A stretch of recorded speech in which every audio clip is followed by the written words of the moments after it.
ज्योति कार्यक्रम में आपका स्वागत है। ओम शांति। आज हम व्यर्थ के खाते पर चर्चा करेंगे। व्यर्थ एक प्रकार का डस्टबिन या कूड़ेदान है, और अगर किसी के कूड़ेदान में बहुत सारा व्यर्थ का कूड़ा हो और उसमें उसकी सोने की अंगूठी गिर जाए, अब वो अंगूठी को भी खोना नहीं चाहता, पर वो उस कूड़ेदान में हाथ भी डालना नहीं चाहता। तो यही परिस्थिति उस व्यक्ति की होती है जो अपना व्यर्थ का खाता बढ़ाता जाता है, उसको पता भी नहीं लगता और उसका ध्यान भी उसकी तरफ नहीं जाता। मान लीजिए अगर कोई व्यक्ति सुबह सुबह उठकर एक टोकरी लेकर और अपने पड़ोसियों के 6 घर राइट की ओर जाए और हर एक को कहे अपने घर का जो सफाई किया हुआ कूड़ा है मेरी टोकरी में डाल दो। 6 घर दूसरी तरफ जाए और उनको भी यही कहे कि आपने जो कुछ कूड़ा निकाला है अपने घर से वो मेरी टोकरी में डाल दो, तो अवश्य ही वह हैरान होकर पूछेंगे आपने इसका क्या करना है। और अगर वो व्यक्ति कह दे इस कूड़े से मैंने अपने घर का ड्राइंग रूम सजाना है, तो कोई क्या समझेगा। ठीक इसी प्रकार से ये जो व्यर्थ बिल्कुल ही कूड़ेदान की तरह है, कूड़ा है, वो अगर हम अपने मन में धारण करते जाते हैं, अपनी बुद्धि में भरते जाते हैं, तो क्या हाल होगा। कभी कभी आपने देखा होगा, आप सड़क पे ड्राइव कर रहे हैं और आपके आगे एक बहुत बड़ा ट्रक तूड़ी का यानी भूसे का भरा हुआ होता है। वो ट्रक के डायमेंशन से भी बाहर निकला हुआ होता है और उसको बहुत अच्छी तरह से उन्होंने कवर किया होता है। कभी कभी नीचे ट्रैक्टर होता है और व्यक्ति वहाँ से अपनी कार को निकालते वक्त सोचता है इसने तो सारी सड़क ही घेर रखी है। और कभी कभी तो जो उसको ढका हुआ हो तो उसमें थोड़ा छेद हो जाए तो थोड़ा भूसा बाहर निकलकर पीछे आने वालों के कारों पर या उनके स्कूटर्स के ऊपर भी गिरता रहता है। बहुत बुरी हालत हो जाती है। अगर ये भूसा, जैसे कोई व्यक्ति डल हेडेड होता है, उसको कहते हैं तेरे तो दिमाग में भूसा भरा हुआ है। लेकिन अगर अच्छे भले लोग अपनी बुद्धि में इस प्रकार का व्यर्थ भर लेते हैं तो बात तो वही हो जाती है। अब किसी की कोई चीज़ खो जाए, किसी का बच्चा खो जाए या कोई खो जाए, तो अपने मोहल्ले में उसको ढूंढना फिर भी आसान होता है। कहीं बच्चा रोता हुआ सुनाई दे जाता है। लेकिन अगर कुंभ के मेले में जहाँ लाखों की भीड़ होती है, वहाँ किसी का बच्चा खो जाए तो उसको ढूंढना नामुमकिन सा हो जाता है और बच्चे का चीखना चिल्लाना भी बेकार हो जाता है। तो यही चीज़ व्यर्थ पर लागू होती है। आज हम कलयुग में हैं। कलयुग भी क्या कहें कि घोर कलयुग में है। अब घोर कलयुग की निशानी क्या है? इसको कहा गया है असार संसार, जिसमें कोई सार सत्य नहीं है। और असार संसार में हम क्या देखते हैं कि ज़्यादातर जो कुछ हो रहा है व्यर्थ ही हो रहा है, व्यर्थ ही जा रहा है।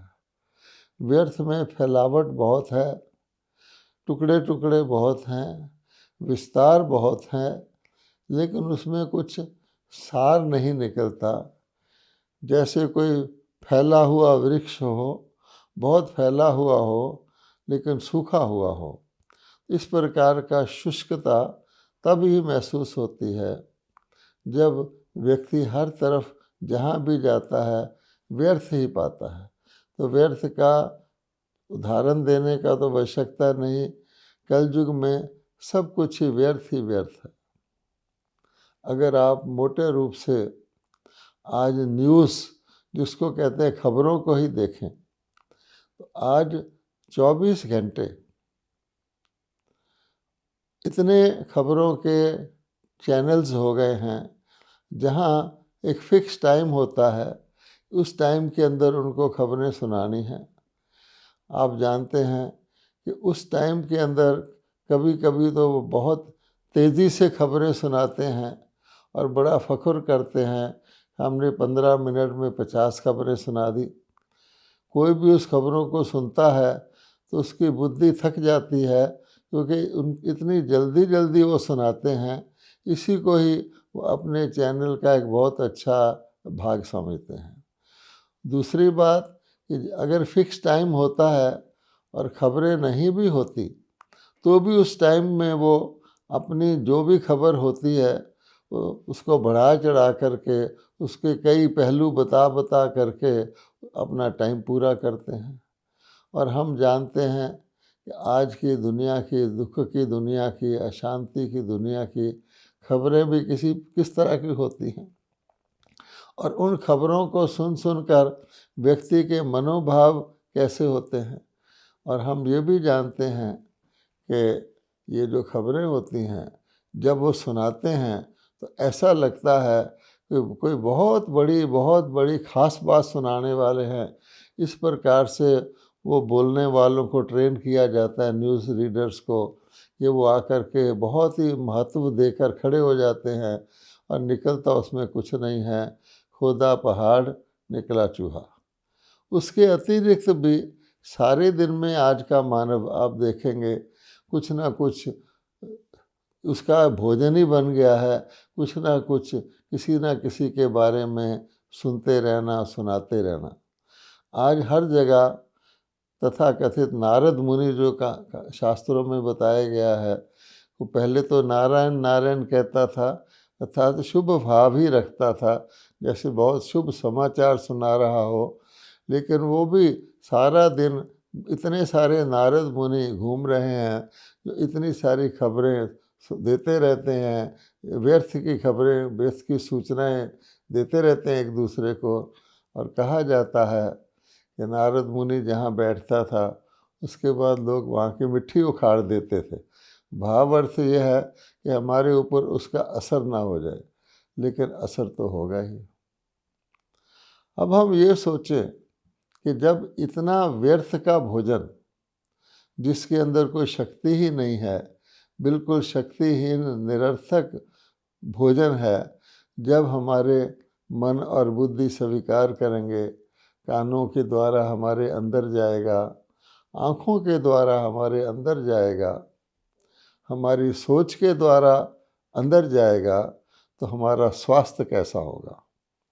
क्योंकि शारीरिक स्वास्थ्य जैसे शारीरिक भोजन, पौष्टिक भोजन, ताज़ा भोजन, गीता में कहा गया सात्विक भोजन पर आधारित होता है। इसी प्रकार से जो मानसिक भोजन है उस पर हमारा मानसिक स्वास्थ्य, जिसका प्रभाव फिर हमारे शारीरिक स्वास्थ्य पर पड़ता है। उसके बाद हमारा जिसको कहते हैं पारिवारिक स्वास्थ्य, उसके बाद हमारा सामाजिक स्वास्थ्य, ये टोटल तौर पे, और हमारी आत्मा का स्वास्थ्य, इस सब के ऊपर उल्टा असर पड़ रहा है। तो जब स्वास्थ्य कमज़ोर हो जाता है, हर प्रकार का स्वास्थ्य कमज़ोर होता है, तो हम जानते हैं कि कमज़ोरी बीमारी को आकर्षित करती है। और आज देखेंगे कि सब लोग हमारे जितने हैं किसी न किसी प्रकार की मानसिक बीमारियों से, जिसको हम चिंता कहते हैं, भय कहते हैं, तनाव कहते हैं, असुरक्षा की फीलिंग कहते हैं, ये सारी की सारी बीमारियों ने लगभग छोटे बच्चे से लेकर सभी को घेरा हुआ है। अब हम देखें तो हम ये पाएंगे कि आखिरकार व्यर्थ का जन्म कहाँ होता है, व्यर्थ उपजता कहाँ है। तो व्यर्थ व्यक्ति के मन में संकल्प के रूप में पैदा होता है। कहा जाता है ना, everything is born in the minds of man. मनुष्य के अंदर जो कुछ आगे प्रक्रिया होती है वो मन के संकल्प की होती है। अब मन के अंदर ही जब व्यर्थ ज़्यादा उपजना शुरू हो जाए तो फिर क्या होता है, व्यर्थ की एक निशानी ये है कि उसकी मात्रा बहुत अधिक होती है, उसकी क्वांटिटी बहुत होती है। एक के बाद दूसरा, दूसरे के बाद तीसरा व्यर्थ संकल्पों की लाइन लग जाती है। मान लीजिए किसी को किसी बात की चिंता हो जाती है, अब उस चिंता के बाद उसकी चिंता के कई रूप उसके मन के अंदर आने लग जाते हैं। ऐसा हो गया तो कैसा होगा, ऐसा हो गया तो फिर कैसा होगा। तो हम देखते हैं जितना क्वांटिटी किसी चीज़ की बढ़ती है उतनी उसकी क्वालिटी कम हो जाती है। तो इस प्रकार से फिर संकल्प बिल्कुल खोखले, बिल्कुल ऐसे हो जाते हैं कि जैसे कि भर जाते हैं दिमाग के अंदर। तो जैसे आप कहीं देखें कि सड़क के ऊपर कहीं ट्रैफिक जैम हो जाए, हर एक गाड़ी दूसरे के साथ बिना किसी सड़क के नियमों के टकरा के इकट्ठी हो जाए तो क्या होता है, कोई भी गाड़ी चल नहीं सकती, तेज़ से तेज़ गाड़ी भी खड़ी रहती है। इसी प्रकार से आज के मानव के मन की बुद्धि में संकल्पों का एक प्रकार से ट्रैफिक जैम है। यानी उसके अंदर अच्छे संकल्प भी फंसे हुए हैं जो थोड़े बहुत बचे हैं, और उसके अंदर आवश्यक संकल्प भी उसी ट्रैफिक जैम में फंसे हुए हैं। मान लो किसी को हॉस्पिटल में किसी पेशेंट को ले जाना है और उसकी कार या एम्बुलेंस बहुत सारे ट्रैफिक में फंसी हुई हो, उस पर लिखा भी हो एम्बुलेंस को रास्ता दीजिए, लेकिन कहाँ रास्ता मिलेगा। इसी प्रकार से हम देखते हैं कि व्यर्थ संकल्पों के जाल में या जंजाल में हमारे अच्छे संकल्प भी फंस जाते हैं। अब आप देखेंगे कि बच्चा, आज हम किसी बच्चे को देखते हैं, अगर आज आपने किसी को खुश देखना हो या निश्चिंत देखना हो तो आप छोटे बच्चे को देखिए। छोटे बच्चे फिर भी क्योंकि उनको इस प्रकार के उनके संकल्प नहीं चलते, तो आज आपको उनका चेहरा भी खुशनुमा पाया जाएगा। वो किसी से भेदभाव भी नहीं रखेंगे। स्कूल का बस जा रहा है, उसके पीछे आपकी कार जा रही है, बहुत सारे बच्चे हैं आपको ना जानते हैं ना पहचानते हैं, लेकिन कितना खुशी से वो आपको हाथ हिलाना शुरू कर देते हैं। आपके मन में भी एक बहुत ही इनोसेंट सी मुस्कुराहट पैदा कर देते हैं, और जब तक उनका बस कहीं घूमता नहीं, आपको देखते रहेंगे, आपसे आई कांटेक्ट मिलाएंगे, मुस्कुराएंगे, जंप करेंगे। कारण कि उनके संकल्प व्यर्थ मुक्त हैं, उसको अबोध कहा जाता है, इनोसेंट हैं। तो जैसे कहा गया इनोसेंस इज ब्लिस, एक प्रकार का ये भी एक आनंद की अवस्था है। परंतु मानव का आज ज़रा सा मानव बड़ा हो जाता है तो बुरा हाल हो जाता है। अगर लाल बत्ती पर दो कारें भी साथ साथ खड़ी हैं और एक कार का कोई व्यक्ति दूसरी कार की ओर देख भी ले तो लोग सोचने लग जाते हैं ये मेरी ओर क्यों देख रहा है। कई बार बाहर आके कहना शुरू कर देते हैं आप मुझे क्यों घूर रहे हैं। इस प्रकार की व्यवस्था है। अब आप सोचिए जिसका बीज व्यर्थ है उसके आगे क्या होगा। तो हम जानते हैं व्यर्थ संकल्प वाले के बोल भी व्यर्थ निकलते हैं और उनकी मात्रा भी ज़्यादा होती है। वो बोल निरर्थक होते हैं और ऊंचे होते हैं, उनके अंदर वो मधुरता नहीं रहती, उनके अंदर वो सद्भाव नहीं रहता। और आज हम जानते हैं कि मनुष्य के बोल एक प्रकार की नॉइज़ की तरह हो गए हैं। किसी के दिल को राहत पहुंचाने की बजाय कई बार तो वो बिना मतलब ही किसी व्यक्ति को दुखी कर जाते हैं।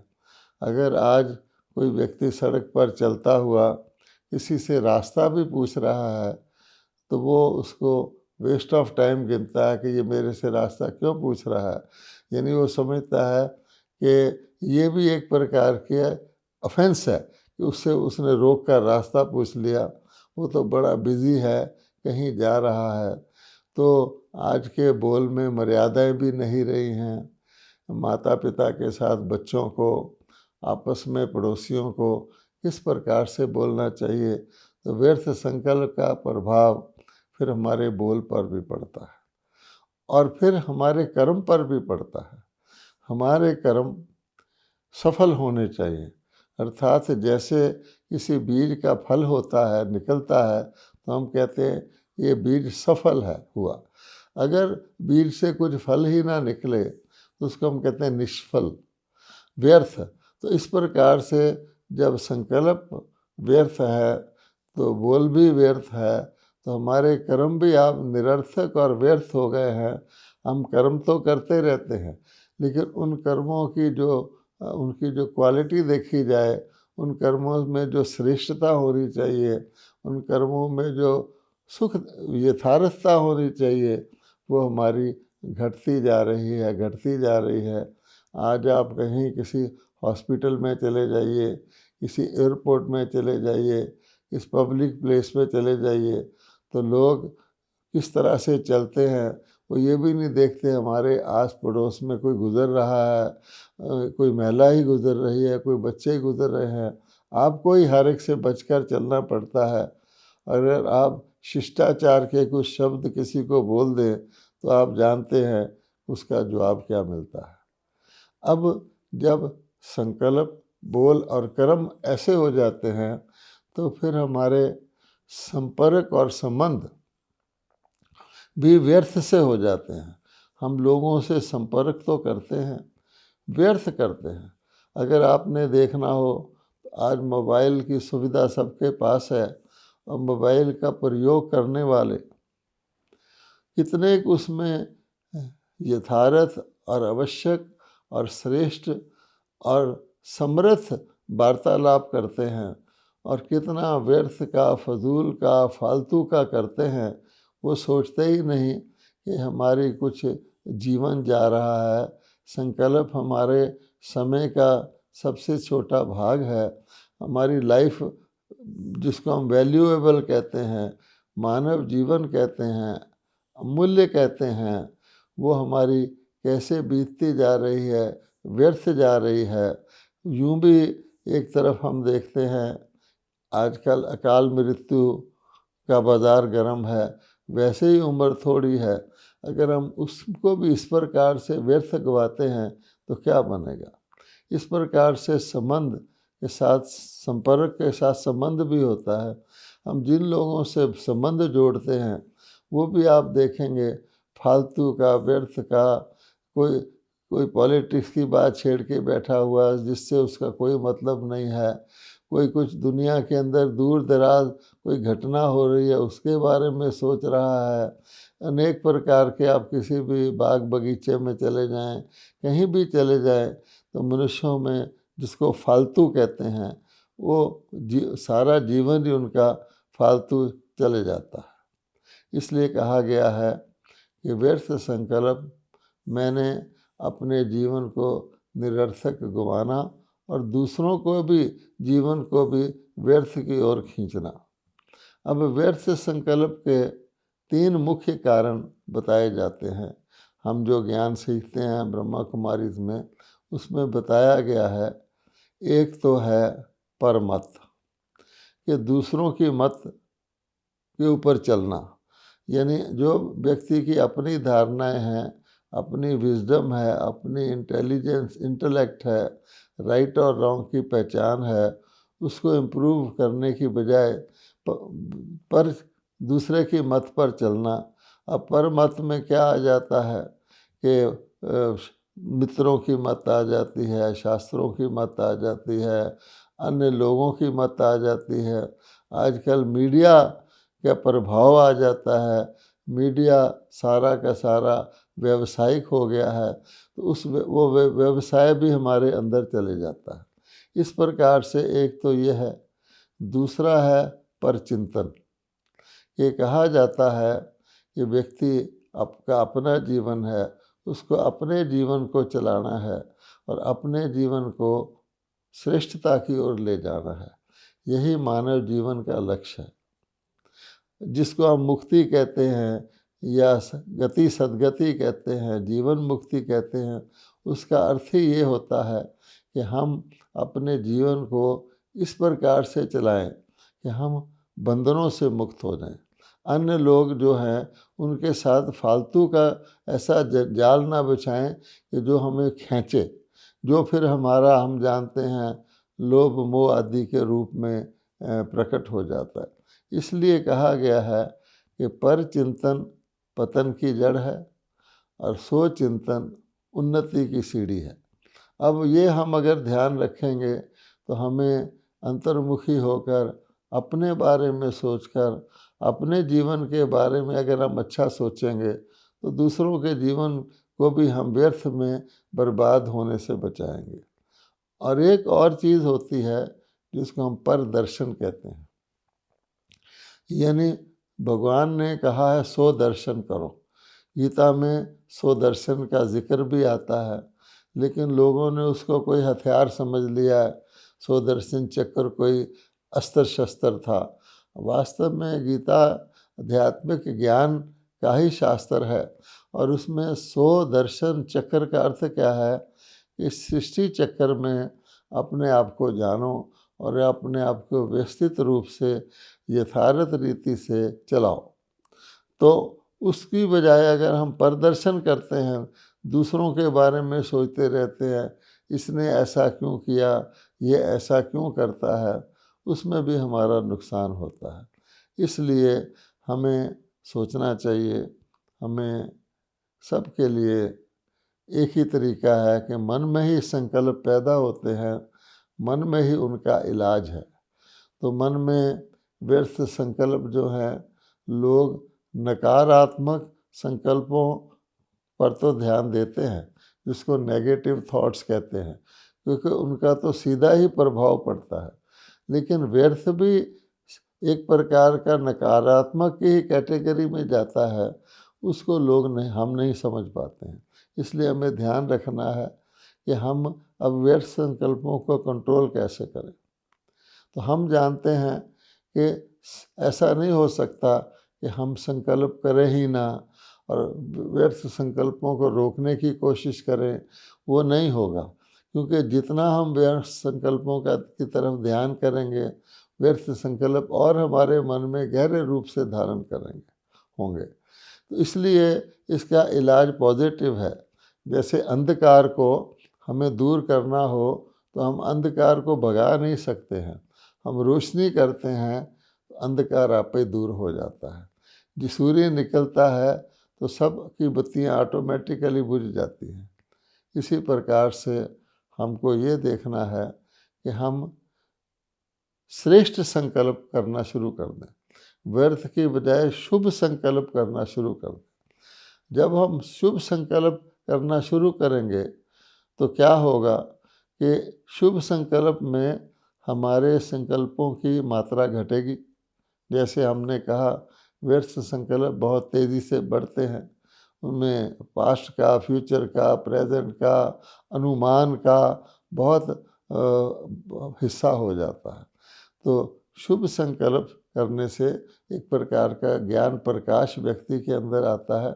अपने अंदर भी खुशी आती है कि मैं अपने मन बुद्धि के अंदर नकारात्मक या फालतू चीज़ें भूसा क्यों भर रहा हूँ, क्यों नहीं मैं शुभ संकल्प भरूँ। तो शुभ संकल्प के लिए शुभ चिंतन करना होता है। दूसरों के लिए हम हर एक के लिए शुभ भावना रखें, कल्याण की भावना रखें।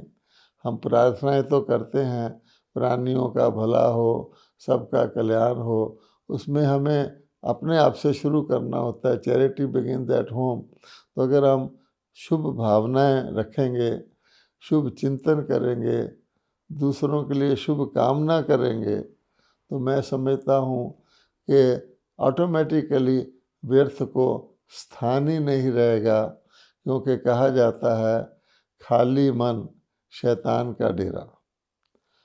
जो होता है idle brain is devil's workshop, ऐसा कहा जाता है, क्योंकि मन खाली रह ही नहीं सकता। मन को कोई ना कोई संकल्प करना ही पड़ता है। हम कहें मेरा मन कोई संकल्प ना करे, ये भी एक प्रकार का संकल्प है, तो हम उसको वैक्यूम में ना रहने दें, बल्कि शुभ चिंतन करें, शुभ भावना रखें, शुभ कामना रखें, और व्यर्थ का खाता ख़त्म करेंगे तो हमारा श्रेष्ठ कर्मों का खाता, सौभाग्य का खाता, अपने भविष्य के लिए अपनी प्रारब्ध बनाने का खाता जमा होगा। वरना हम समझते रहते हैं हमने बहुत संकल्प किए, लेकिन जैसे कोल्हू का बैल होता है, उसकी आंखें बंद कर दो, वो समय तक मैं बहुत घूमा, जब आंखें खोलो तो वहीं का वहीं होता है। तो हमें अपने जीवन में दिन प्रतिदिन संकल्प हमारा सबसे श्रेष्ठ खजाना है, उससे अन्य सब खजाने पैदा हो सकते हैं, उसका ध्यान देना है। ओम शांति।